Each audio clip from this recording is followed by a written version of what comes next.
For continuous air and water barriers on your next build, choose Zip System Ceiling Solutions.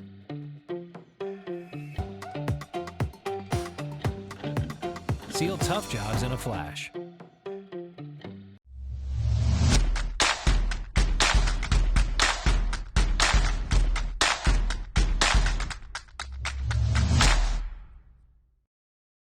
Welcome to the UnBuild It podcast. I'm Jake Bruton. Today I'm joined by my co-host Steve Basic. Howdy. And Peter Yost. Right here. Duty. And this Buckethead.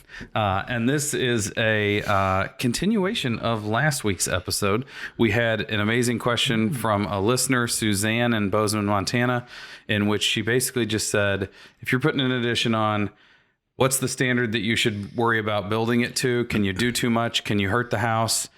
And we kind of thought we would get to renovating at the same time, remodeling, and we didn't. So today we're going to work on that. And we're not going to recap last week's episode any further than that. Go back and listen to it. Yep. Don't go out of order. Start at episode 1 and work your way up to this. Listen to them all 7 times. That's the science. Exactly. So I want to start. The reason that I'm hosting is I want to start by saying, like, here are the things that we do when we're going to renovate in my home market in Columbia, Missouri. And let's start from the energy standpoint, and then we'll talk about some things that aren't necessarily energy standpoint. So the municipality that we work in here is Columbia, Missouri, and they have energy audit programs where they can do an assessment of your house, and then independent auditor does an assessment of your house, and then gives you a list of things that you're supposed to do that you could get money back for, and they will help on some things more than others. And they give a hierarchy. They even give you I think it's $100 per one ACH 50 that you can get down. So if I get like 24 ACH 50, I got like $2,400. Is that what you're telling me? I think it's the opposite. Oh. But can you imagine how much work has to go in to, I mean, some of them are like, make sure the windows are locked probably, and that helps. But one of the things that we discovered immediately when those programs went into place, the big one for us is attic insulation.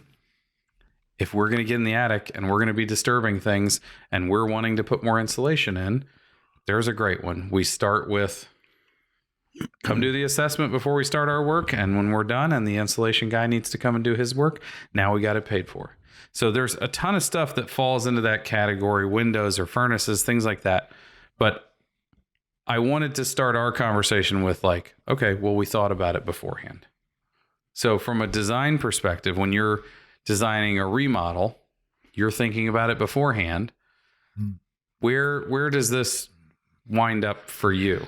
I think the first thing that we would think of, or the first thing I would think about, is how much can I save? Like, how little do we have to actually do? Like, when you first meet a client, it's always funny. Oh, we want to put on like a 20 by 30 addition off the back, new family room and all of this. And then it's like, well, what are we going to do with this front room? Oh, I don't know. We really don't use it. So we're probably just not. Okay, well, maybe we should look at a design that we do use it. Maybe we could use that family room instead of building a new one. Or take a wall down or two inside and double the size of your existing living room, and then that becomes a new dining room, and then we put a smaller family room on the backside or something. I don't know. But, you know, the first thing is how well can we utilize what we have before we actually do it is the first step. And then the second step is once we kind of have that under control, then we look at, well, how much can we extend this work into the existing work to make that better, right? And make that part of the new work. What do you mean by that? Well, it's like, okay, we're putting this addition on the back and we're going to reshingle the back of the house. Do we reshingle the front of the house too? Sorry. Or, you know, how much siding? Is this a good time to replace all the windows in the house or just the windows on the back elevation or side elevation where we're putting this? Or do we not even replace any windows? So trying to get a feel for, is there any budget to extend beyond the initial project? And if so, where does it go? It's funny. I was not expecting to go in this direction because Sorry. I was not expecting to go in this direction because when you started off with it being driven by an energy project, the first 2-day building science training I developed in Vermont was for SEVCA, which is the weatherization program in southern Vermont. They were having all kinds of problems because they would go in and add insulation, and then they would have moisture problems worse than when they started. So that spurred this, hey, we can't look at just energy. We have to look at moisture too, which means You should manage energy and moisture. With equal intensity. Yeah, I've heard that before. We know Pete's mantra. And so they were looking to protect the investment that was made in energy efficiency by making sure they got the moisture management correct first. So when you're talking about how far is too far, to me, it's always got to start with how's the building working today? And quite often you're going to find that even if the moisture and energy balance is okay, you're going to shift it. And so if you're going to shift how energy is managed, you're almost certainly going to have to shift how moisture is managed. So that's in our client intake process, both for new and renovations. One of our 20 questions that they have to answer is how long have you been in your current home? On the new construction side, that means if they complain about something at their house, I can know if they've lived there for 6 months, they probably don't know what they hate yet. But if they've been there for 20 years, they know for darn sure what they don't like.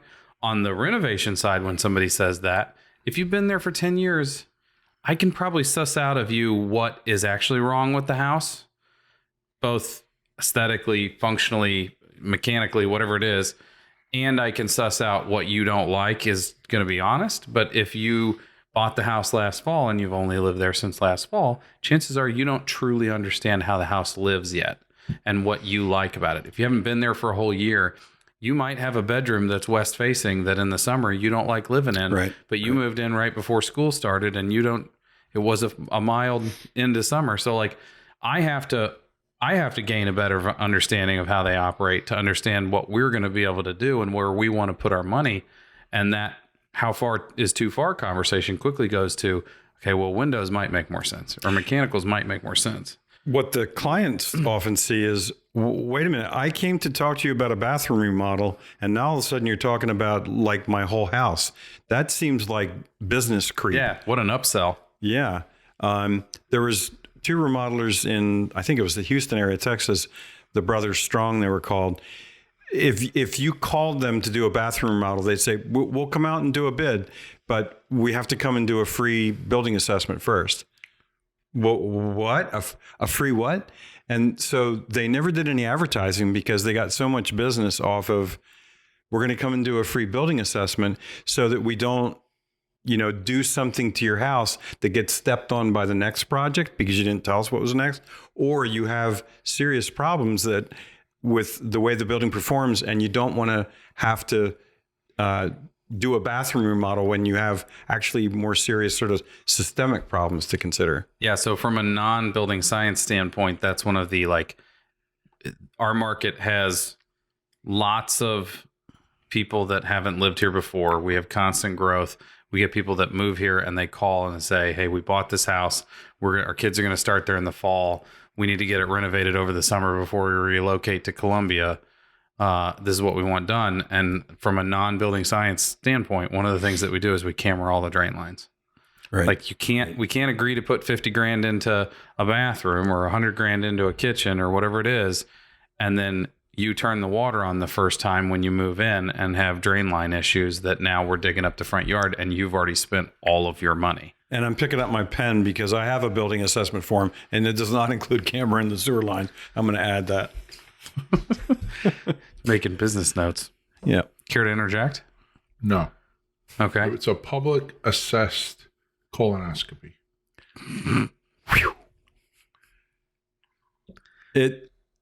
Are you talking about his sewer drains? Yeah. Oh, a The public assessed colonoscopy. Yeah. Whoa.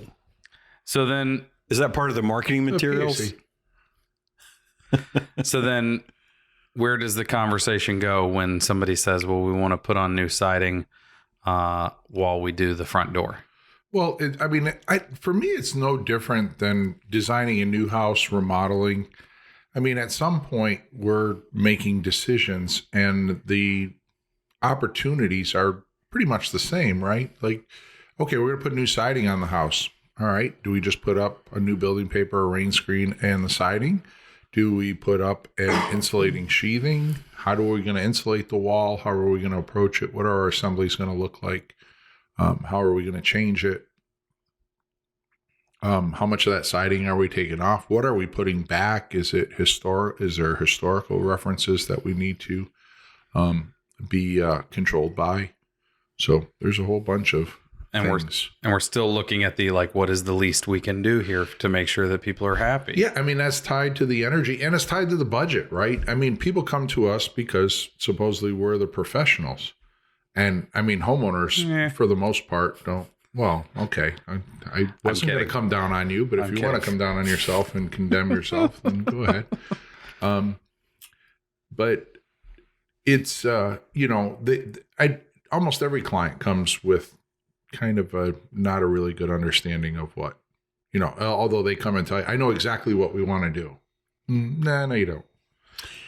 I think the really tough thing is, and I just went to a project yesterday or the day before where it's an older New England building. The clapboards are face sealed. There's no building paper underneath of it. A lot of flush gables, older windows. And when you talk to them about improving the performance of the building, the cladding needs to come off. You need to add a WRB, even if you're not talking about a rain screen or rigid insulation. The windows are not flashed. They have to come out. Do they have to be replaced? But my house isn't having any problems right now. So they want to improve the performance of the building, but holy smokes, I was talking about putting cellulose insulation in the walls by, drilling holes across removed clapboards. And now all of a sudden you're telling me I have to completely deconstruct the outside of my building. It's not an easy conversation for sure. And, telling them, well, you'll feel better after you understand how things are connected. No, you won't. No, you'll be more afraid of your house. You'll be more afraid of it. Well, this client that I went to just this week, he said, I've read enough to understand that I should be terrified. But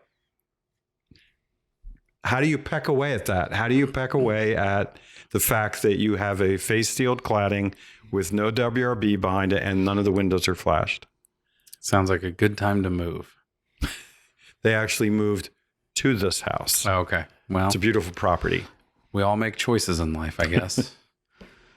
So I have a, we'll call it a hypothetical, but we'll be honest and say it's a current project that we're working on. One that you and I drove by. So the house is built in the 20s, single width, brick cladding, 2x4 cavity. Kind of a preserved vent space on most of it. Everywhere that we've gotten into it, it does have a good space between, and there is a building paper between the brick and the board sheathing. Ooh. There is, so we're doing a kitchen renovation. North facing and west facing are our exterior walls, and when we get everything down, as you would expect, no insulation. Do you add insulation while you're there? If you're going to add insulation, do you add something like a mineral wool insulation that's less likely to be bothered by moisture? Do you then have concerns about putting drywall over top of it? Do you then also call your cabinet shop and make sure that they're not using a particle board with a sticker facer on the backside of their cabinets and they're using actual plywood, and maybe ask for an extra ventilated space behind it? Where do you draw the line? Because if you go in there and go, we'd love to do this kitchen for you, but we're not going to put insulation in the walls and make the house any more comfortable. Where do we land? It's brick. The house is brick, four sides brick. Yeah, I can't think of a tougher situation than you're going from the inside. You can't touch the exterior. You're unable to improve the WRB relationship to flashings, if there are any. You've got a super durable cladding with everything behind it that needs to be changed. Yeah. So Pete's not going to give any sort of answer. No. He's going to fence. I agree with Pete. Yeah, thanks. Seriously though, do you have concerns? It's climate zone 4. Like I said, one wall is north face, one wall is west face. They both have conditioned basement below, conditioned living space above. Low load occupancy. It's a 3-person home at max for the entire life of this kitchen. Yeah. Jake, this is actually an excellent question, because let's assume that I was working with you on this project. So the first thing I would do is shoot myself. Get permission to do pin extended moisture readings on the backside of the sheething. Ooh. And I do it at all the vulnerable points. So we're going to have to get permission to do 3/16" 2 holes paired to get the pins in and get it to the backside of the siding to see what's going on there. Because that's way less expensive than telling them, once we get the plaster down and we're looking at open cavities, we'll be able to see whether there's rot or moisture staining. And then we can tell you just how scary the budget's going to be. So we're going to have to do non-invasive exploration from the inside to try to figure out what kind of shape it's in. Because if we find that the walls, for instance, have been getting some condensation on the inside of them because there's no insulation and there's wintertime condensation, but it dries out all the time, and we have water staining, but we don't have any rot or punkiness. Okay, now that's important because, can we maybe do some improvement to how wet the wall gets from the outside? Maybe add a silane to the brick, so we can reduce the amount of wetting that's getting through the brick. Check overhangs, make sure we've got protection there, and then decide, okay, we can shift the balance enough, reduce the wetting of the cladding with a coating, make the building, I think you would be unable to compromise on the fact that this has got to be an airtight. You got to allow us to do an airtight approach to these walls. Now, that's not going to be mineral wool. So I thought I was headed to a solution. Okay, so now the room is demoed. There's no staining that we've found. I think that we're leaning towards, like I said, mineral wool insulation, and then some sort of smart vapor retarder on the interior face, potentially, but we're still wrestling with it ourselves. We have a couple weeks to make the decision. Can you detail that smart vapor retarder as an air control layer? For that section of the wall. Yeah. What's the sheathing? Plywood? It's board sheathing. Board sheathing. Yeah. What if you just went in sheathing and shot 2 inches of close cell and called it a day? Yeah. It can dry on both sides, right? Because if it's got good vent space, it means the board sheathing is drying on the backside. If you only spray 2 inches, the studs can dry to the inside. Mm-hmm. Right. And it's R13 with a pretty decent airtightness. The difficulty is going to be that it's not really continuous, that insulation. So it's going to seal well per bay. Mm-hmm. But I don't know. Maybe if you did that and you could back it up with depressurizing the building with a blower door and then do an infrared camera work to convince yourself that you've gotten the biggest enough of a seal. Yeah, I think so. What's how the much benefit of?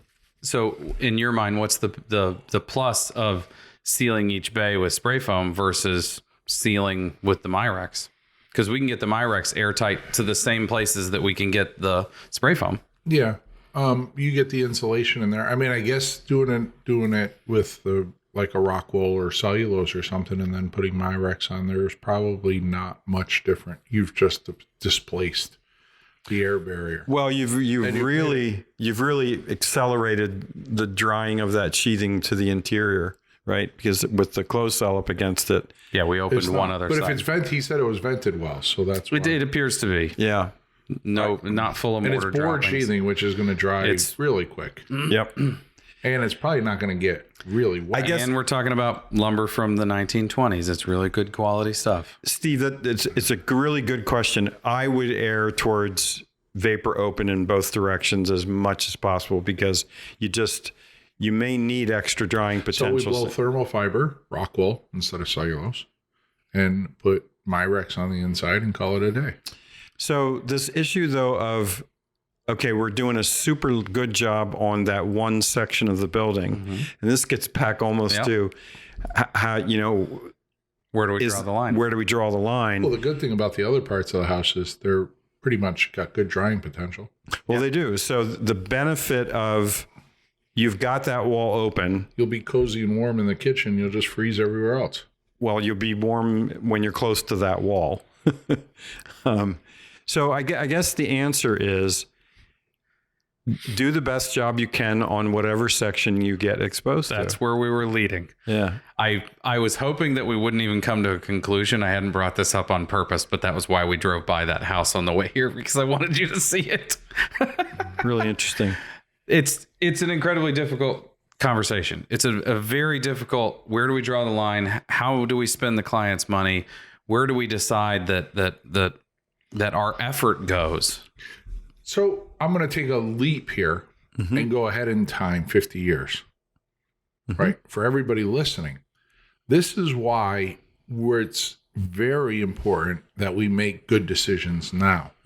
So in 50 years, we're not repeating this discussion, right? When people say, yeah, those windows, those are good enough, or we don't really need to flash those windows, or yeah, we don't really need to insulate that to that crazy level. We can just do that. Well, you're not going to get a chance. Yeah.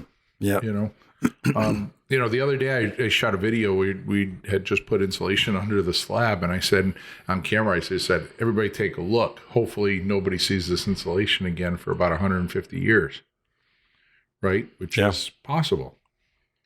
Yeah, or longer. Do it right. Or longer. Yeah. So What's the oldest house that you ever worked on? the original oldest house was built in 1690.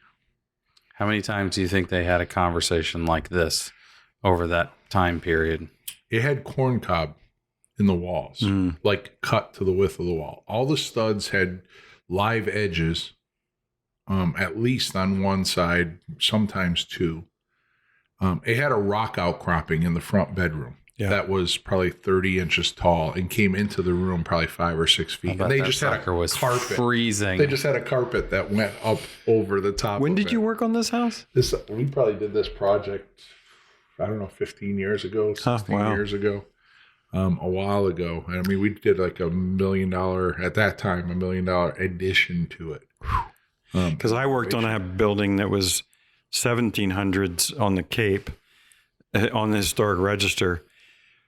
There were floor beams sitting right in the dirt. Oh yeah, They this weren't one rotten. I got They weren't pictures of rotten. it. Yeah, I just could not Old-growth believe trees. it.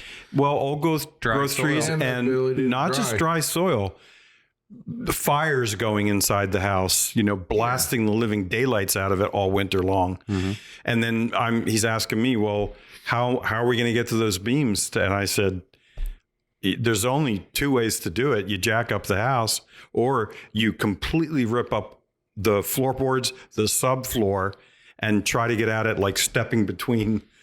I mean, it's just crazy.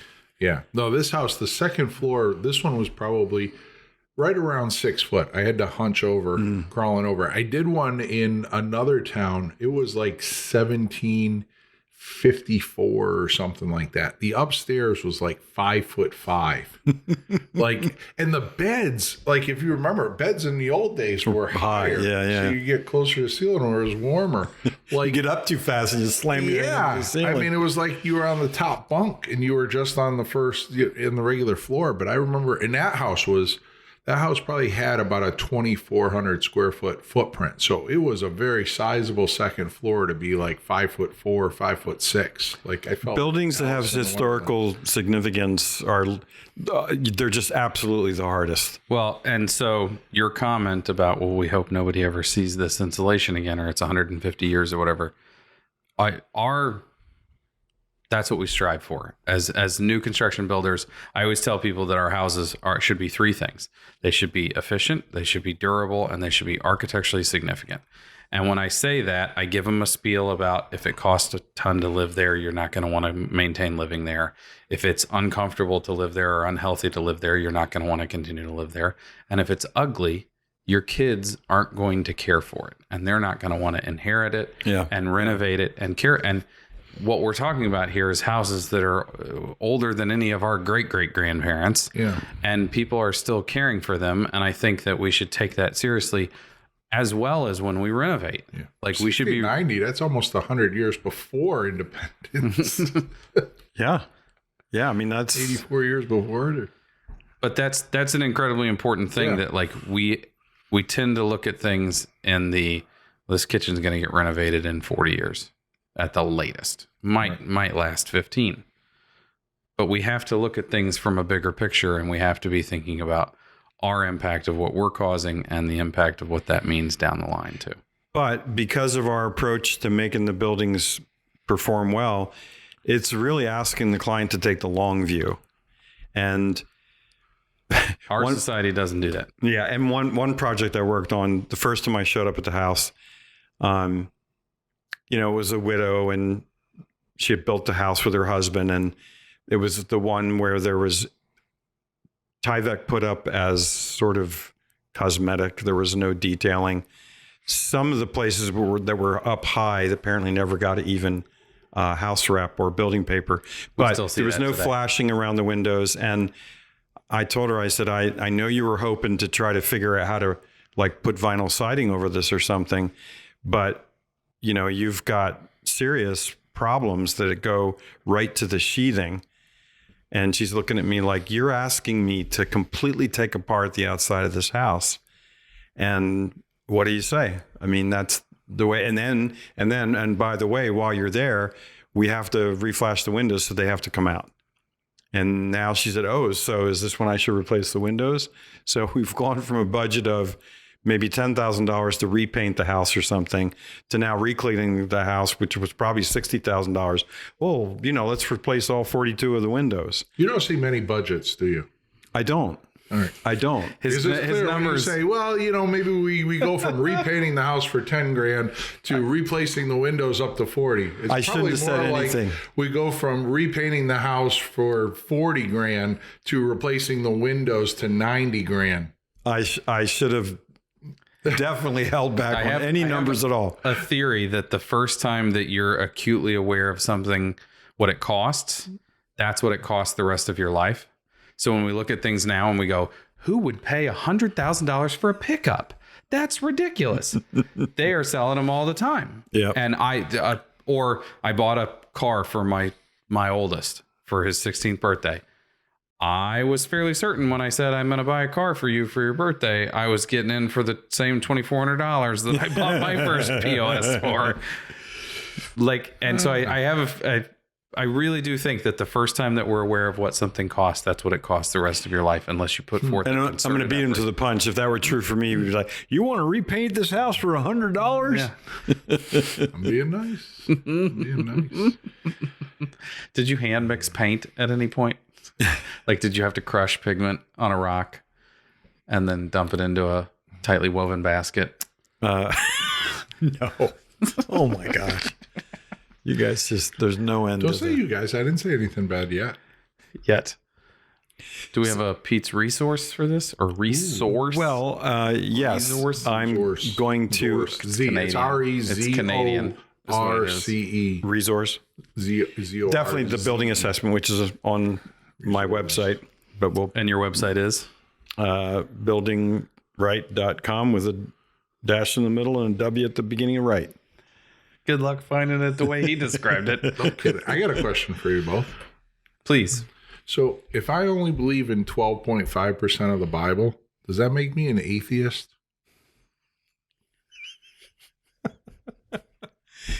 So there's a little bit of math in there, a little bit of humor, a little bit of sacrilegious. It was good. I like it.